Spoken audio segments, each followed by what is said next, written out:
Good afternoon, ladies and gentlemen. Good afternoon, ma'am. Good afternoon, classmates. I would just like to share my screen.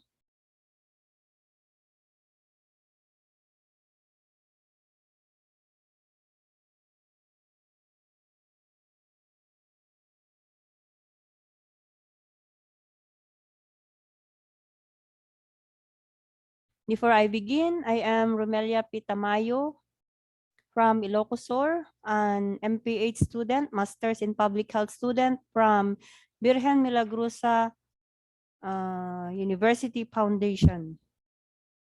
So my topic for today is all about interventional studies. What are interventional studies or intervention studies? So they are used to determine the effectiveness of an intervention or the effectiveness of a health service delivery. Example of this, we have what we call now the coronavirus vaccine. And another example is on a health service delivery. We have health service delivered by the Department of Health. We have the program on IMCI or Integrated Management of Childhood Illness. Is it effective? Or another example, we have the family planning implemented also by the Department of Health to be given to the different municipal health offices nationwide. Another, they can also be used to establish the safety, cost effectiveness, and acceptability of an intervention. So by means of these studies, they are going to prove such safety of any drug or any intervention or anything in order to be accepted to the society and use. It can be commercialized and it can be marketed. So after proving or can be tested by this, so ready na for marketing. So another, it is often performed in laboratories and clinical studies to establish beneficial effects of drugs or procedures. So they are being tested in the laboratories. So before it will be going out and to be tested by human beings or individuals, first, it is been tested in clinical laboratories. So before we go to the phase 1, phase 2, phase 3, phase 4 trials, it is subjected into the laboratories for testing. And of course, to be tested in the community soon. We have also, it is considered to provide the most reliable evidence in epidemiological research and generally be considered as either preventative or therapeutic. So this one are done to generate evidence in order whether it is preventative, are going to prevent a disease, or is it therapeutic. Okay, next. We move on now to the main types of interventional studies. So first, we have the controlled clinical trials. The other name for this, we have clinical trials or trials alone in which individuals are assigned to one or more competing interventions. So it will be subjected to clinical trials. Like I have said a while ago, it is subjected into how many phases? 4 phases of clinical trials. So it is done to different individuals as they increase from phase 1 to phase 4. The number of participants in the study is also increasing. Okay, let's move on now to the community trials or field trials. So in which entire groups, villages, neighborhoods, schools, or districts are assigned to different interventions. So when the community is involved, the people in such community depends upon the inclusion and exclusion criteria, they are going to select by means of its geographical areas or kung sa. So we have also the trial types. So first one, we have therapeutic trials. When we speak about therapeutic trials, people with disease are given treatment to prevent death or to improve health. So like for example, those who are confined in the hospitals and they have this agreement that they will be the one as participants in order to have trials on a treatment of such disease. We have also the preventive trials for healthy individuals. Example of this, we have the vaccine trials to test for the efficacy of vaccines. So like for example, the different types of different kinds of vaccines that we have now. We have the Pfizer, we have also the, what do you call this, Sputnik, we have the uh, Moderna, and so on and so forth. So they have this what we call preventive trials for healthy individuals. Okay, preventive trials for at-risk groups. So used to prevent development of disease. So both types of preventive trials are concerned with reducing risk of developing a disease. Next. We have here examples of interventional studies.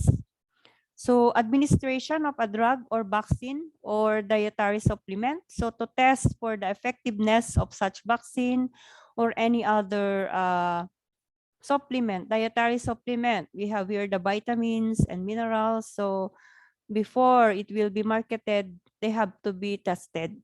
Okay.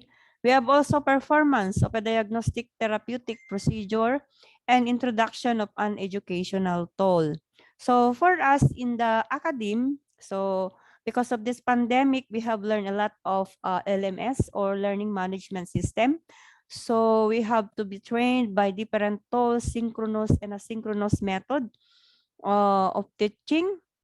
So the model and etc. and other platforms. So in here, we have to diagnose and we have to see what is the performance, what is the best tool to be used in the what we call this, in the learning of the students, on how the student can learn. So because not all of the students have a high internet connection, we have also the low and the moderate internet connection. Next, we have depending on the weather, intervention is aimed at preventing the occurrence of a disease. Again, an example of this is the administration of a vaccine. We have also another example, boiling of water, distribution of condoms or of an educational pamphlet. So is it all of these are this can prevent occurrence of a disease? So that's it. So, or at providing relief or curing patient with a disease, we have antiretroviral drugs in HIV-infected persons. A trial may also be referred to as the preventive trial or therapeutic trial. Next, let's move on now on the types of interventional studies. The first one, we have the randomized controlled trials. So a group of participants fulfilling certain inclusion and exclusion criteria is randomly assigned to two separate groups, each receiving a different intervention. So random assignment implies that each participant has an equal chance of being allocated to the two groups. So we have here the randomized controlled trials example. So we have here, when you count the number of people here, 1, 2, 3, 4, 5, 6, 7, 8, 9, 10. So there are 10 patients. So in a randomized controlled trials, we have to split the two into two groups. We have the treatment group and we have the control group. So that is the random assignment. So they are chosen through random assignment and they have to be given an intervention for the first group, aspirin and streptokinase. Maybe this person has a heart disease. Okay. And the other group, the control group, it's given simvastatin and vitamins. So after giving these medications and vitamins, we have to follow up. So we have to compare the results. What are the positive and the negative results of the experiment? So that this is an example of randomized controlled trial. Next. Another is the illustration of a randomized controlled trial, RCT, to test a new back to work program positive outcome. So in a 16 people, we have to split into two. Population is splitted into two groups by random lot. Okay. We have the first group, those who are given an intervention, and the other one is the control group. They are both looking for work. For the first group, they are given an intervention, like for example, maybe they are given such seminars and trainings. And the other group, the control group, they are not given anything. So after that, we have to compare the results. Does these two groups have looked or found a work? So we have to compare the result. What are the positive and the negative effects, or the positive and the negative results? The positive, I should say, the positive and the negative outcome of the group. So are given a measure. Okay.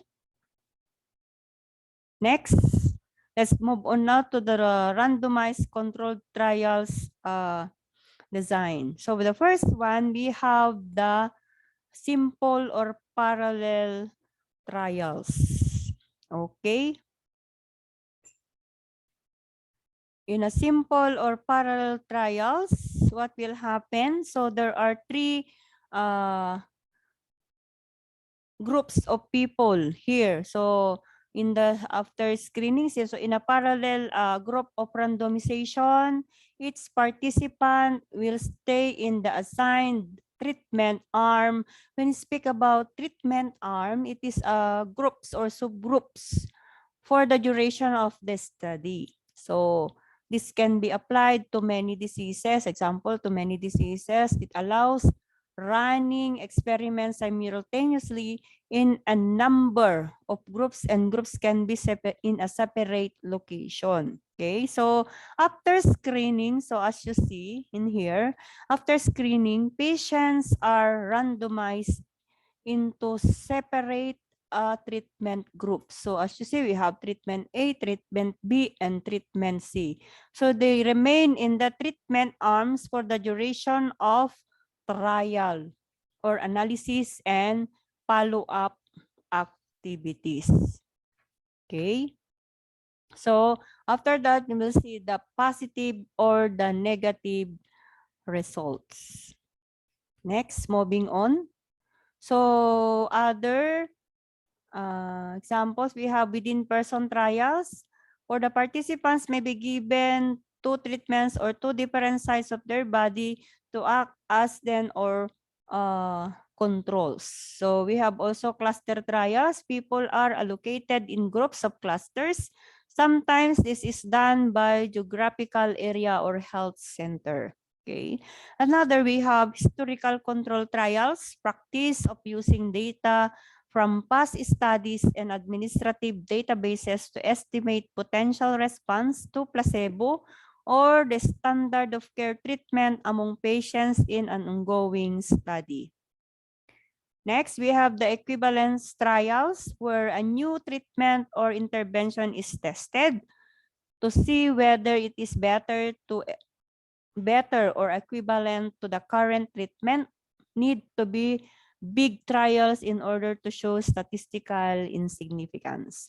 We have also non-inferiority trials, where a new treatment or intervention is tested to see whether it is non-inferior to the current gold standard. Moving on, we have here the I think this is the advantages of randomized controlled trials. So in a randomized controlled trials, its study design is eliminates compounding bias. Another one, it properly designed and conducted, an RCT is likely to be able to determine small to moderate effects. Okay. So we have also the disadvantages of randomized controlled trials. So they are not always ethical. Why? Because maybe they are not following the ERC or ethical research consideration. So there should be an ERC approval before any conduct of any research study, because in there they will see what are the risk benefits and other thing, like for example in there we have the consent to the participants. So maybe sometimes they are not doing this.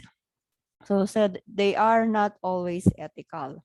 We have also sample size that can be too small. This wastes time, and patients are included in a trial that is of no benefit to them or others.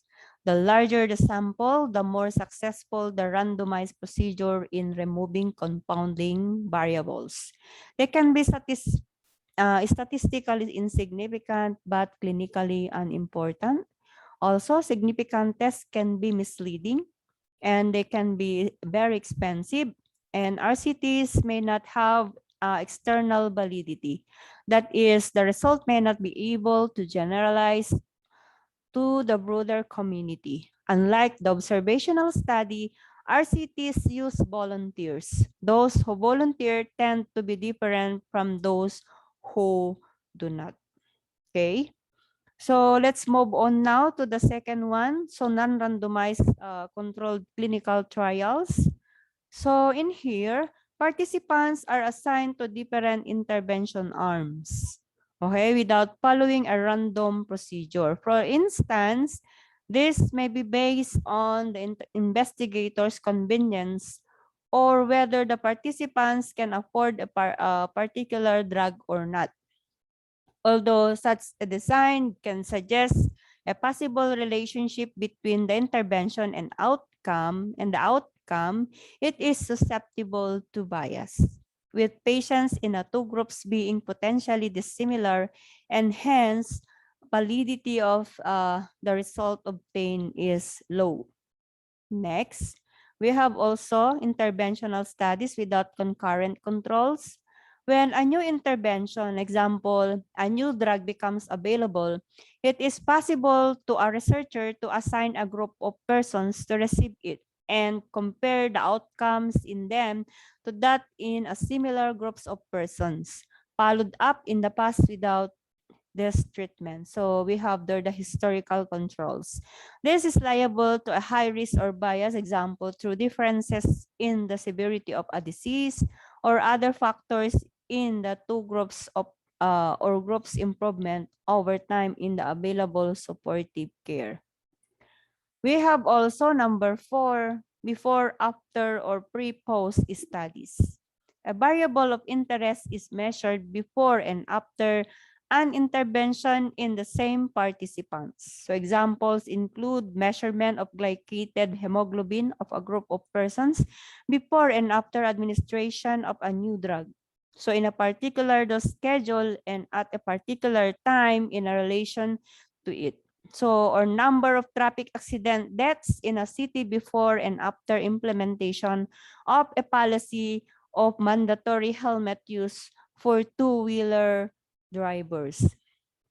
Okay, let's move on now to number 5. We have the factorial study design. So in here, as you see, we have 4 group of people and we have there the randomization. So if 2 or more interventions are available for a particular disease or condition, the relevant question is not only whether each drug is efficacious, okay? So, but also whether a combination. So we have there a combination, as you see in the illustration, there's a combination of the two uh, treatments, okay? So a combination of two is not is more efficacious than either of one alone. So we have to see to it what are the differences of this one. So we have the group 1 or A, B, C, and D. So or this the first group, we have placebo X and placebo Y. The second one, we have placebo X and active treatment Y. On the third group, we have active X and active X or active treatment X and placebo Y, and active X or active treatment X and active treatment Y. So after this, I have taken the different treatments. They will see what are the results, the negative and the positive results of the experiment. So that is the factorial study design. So we have mentioned here about placebo.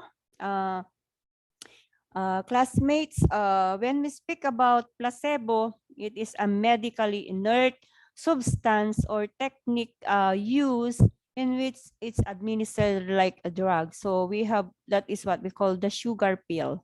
Okay, so it is a staple negative control in a clinical trial. So placebo effects, we have here the placebo effects. So refers to the well-documented phenomenon in which patients feel better after receiving a placebo. Okay, so in other words, the mere thought that a treatment has been received, it causes a beneficial physical response. Okay, yung the patient may feel better because what he knows that that is a drug, uh, totoo, it's not really the drug. Okay, it's just like it's only a placebo. Okay, so that is a sugar pill. Moving on to the next one, we have crossover study design. So in here, in a crossover study design, we have the participant Y and participant Z. So in a crossover trial, so patient X and Y or patient Y and Z are randomized into two different treatment. Okay, so patient Y receives treatment A. Okay. And during the first period, okay, on the first period of the study, the patient Y received treatment B. Then after the first period is over, there is a wash out period. So as you see in the illustration, there is a wash out period. So they will be swapping each other. So what is the treatment given to participant say Y will be given to participant Z, vice versa. So they will cross over each other. They will be swapping. So after that, they will be going to see what are the positive and the negative results of the experiment or the study. Okay? Next. Moving on to number 7. This is the cluster randomized trials. So in a cluster randomized trial, so we have the inclusion and exclusion criteria. So a number of geographical areas are randomly chosen. Okay, so ito siya. So they are randomly chosen. For each of these chosen geographical areas, proportionate subsample. So a proportionate subsample are being chosen. Okay, members of the study or sample is that the area are chosen. Okay, and these subsamples are then combined into sample group. Okay, so when they are going to go to a community or a place, they have to choose, like for example, in our villages, schools, hospitals. So they have to make a cluster. Yan. So we have there the intervention group and the control group. And another one for this one, intervention group and the control group. So after the experiment, they are going to see the result, the positive and the negative result. So what are the outcomes of the experiments? Okay, so that is the cluster randomized trials. Moving on to the type of interventional trials, we have the first one, the individual versus group community trials. So most trials are conducted by allocating treatments or interventions to individual subjects. Example, the treatment or intervention is allocated to individuals.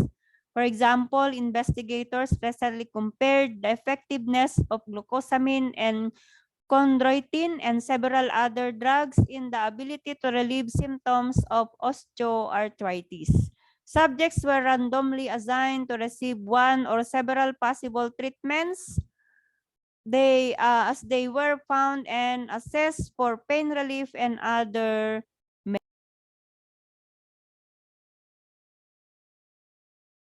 Moving on to number 2, the Kingston-Newburgh fluoride trial. Okay, this group trials allocate the intervention to groups of subjects. So this type of trial are generally conducted when the intervention is inherently operates at a group. Units might be families, schools, or medical practices.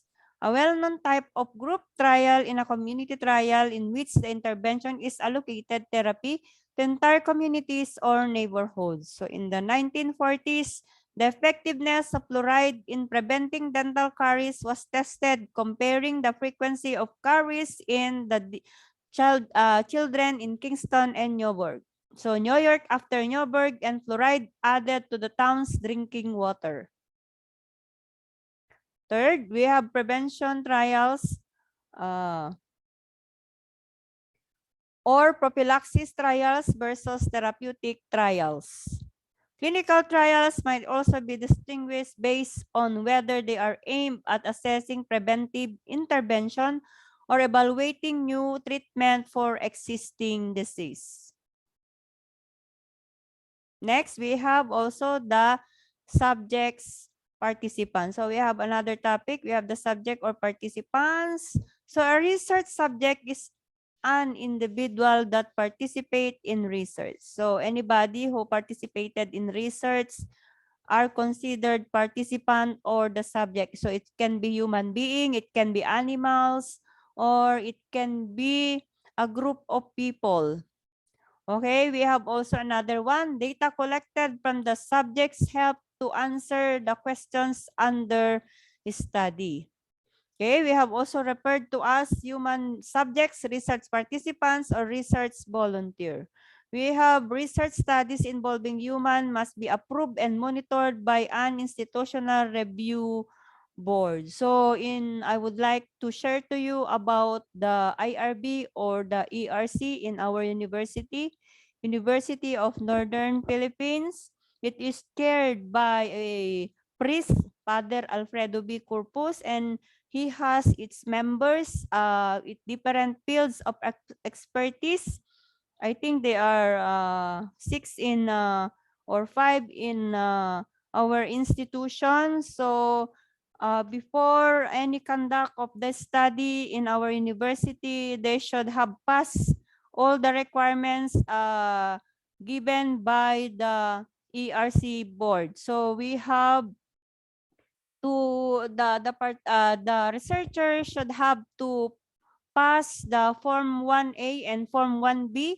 So we have there also the copy. They have also to submit a copy of the proposal. So 5 or 6 copy of the proposal.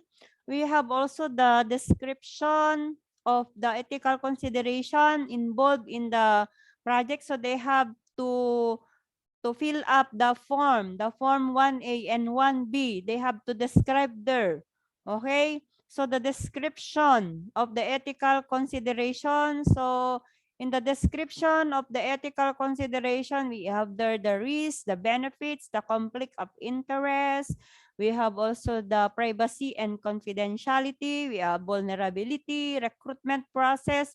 We have the assent, the compensation, community consideration, as well as specimen handling. So this one is being approved by the Philippine National Health Research, and we have the PNHRS guidelines. So that is the ERC Form 1A of our university. So it should be approved. Now this one is application for the review of the research using human subjects and the participants. So for the ERC 1B, that is a protocol of assessment. So that is a form that should be submitted to the ERC. So another one, aside from that, they have to submit also their curriculum vitae. So whether to see, we have to see to it that they are really capable of conducting such research. So that is on the field of expertise. And another one is the informed consent to be given to the participants of the study. So after those the submission of those requirements, and it is being approved by the ERC board in our university, then they are now going to have the uh, the conduct of the study. Research studies involving animal subjects must be approved and monitored by IACU, Institutional Animal Care and Use Committee. So I would like also to share in our university, we have also our own IACU. So for our BS Biology and medical health studies or colleges, like for example in nursing, medtech, and medicine, when they are experimenting using animals, so they have to submit this to the IACO, Institutional Animal Care and Use Committee. Next, let's move on now to population hierarchy. So when clinical trials are performed, there is generally a target population or reference population to which one would like to apply the funding. So in any of the research conducted, we have to know our population in order for us to set the sample to be used in such study. Let's move on to the experimental population study or study population. So they are the potential participants, a practical subset of people who are representative of the reference population. So important practical considerations might include choosing a group that was sufficiently large and likely to produce an adequate number of endpoints, outcomes of interest. So in order to allow valid statistical analysis and reasonably precise estimate of the measure of effect. So the participants would be those who are willing to participate. So example, consented after being fully informed about the study and also met eligibility criteria that take into account scientific and safety considerations. So before any conduct of the study, we should have to let the participant have the consent. So we have to explain to them about our research study. So we have to let them sign a consent. Okay, so there should be a consent before interviewing or we have before anything that we are doing to the participant. Okay. Next, we have also the another topic. We have the phases of trials evaluating new drugs. We have the phase 1, the phase 2, and phase 3, and phase 4. So the first one, we have phase 1 trials. So in phase 1 trials, the initial studies to determine the metabolism and pharmacologic actions of drugs in humans, the side effects associated with increasing doses, and to gain early evidences of effectiveness may include healthy participants and or patients. Okay, so frequently an experimental drug or treatment initially is tested in a group of people that is 80 are 8 to 80 persons to evaluate its safety and to explore possible side effects and the doses at which they occur. So before going to phase 1, they have experimented this already from the laboratory. So they will be needing 8 to 80 persons to be tested in this phase or phase 1 trials. Okay, moving on to phase 2, describes as controlled clinical studies conducted to evaluate the effectiveness of the drug to a particular indications in patients with the disease or conditions under study and to determine the common short-term side effects and risks. Okay, the new treatment might be tested in somewhat larger group. So if in the phase 1 trial is only 8 to 80 persons, now it's 80 to 200 to get more information about effectiveness of a potential side effects as different dosages. Okay. Moving on to phase 3 trials, defines as expanded control and uncontrolled trials after preliminary evidence suggesting effectiveness of the drug and has been obtained and are intended to gather additional information to evaluate the overall benefit-risk relationship of the drug and provide an adequate basis for a precision labeling. Okay, these are typically conducted in a larger group, so it's already 200 to 400,000 or 40,000, I should say, to formally test effectiveness and establish the frequency and severity of side effects to compare to no treatment or compared to currently used treatments or the usual care. And moving on to the last phase, we have the phase 4 referred to post-marketing surveillance to collect information regarding risks, benefits, and optimal use. So this phase can be particularly important for identifying rare but potentially devastating side effects. Example, we have safety of influenza A H1N1 vaccine in post-marketing surveillance in China and other vaccines and drugs. So I don't know about the corona vaccines. So I have browsed the internet and I have seen that most of them that those vaccines that are being injected now in the public are on the phase 3 trial. So meaning they're still on identifying those potentially devastating side effects of these vaccines. So I have not yet seen any of them that's in on the phase 4 trials. So you may watch the for additional info on the phases of trials in here. You may click the link. Okay. And this is the illustration of the clinical trials from phase 1 before phase 1 to phase 4, including the preclinical, and that this one is on the laboratory. And on the phase 1, this is the time they are going to test it to humans. Okay, so in the preclinical, they have tested it in on animals. Okay, and then into phase 1, being tested into humans.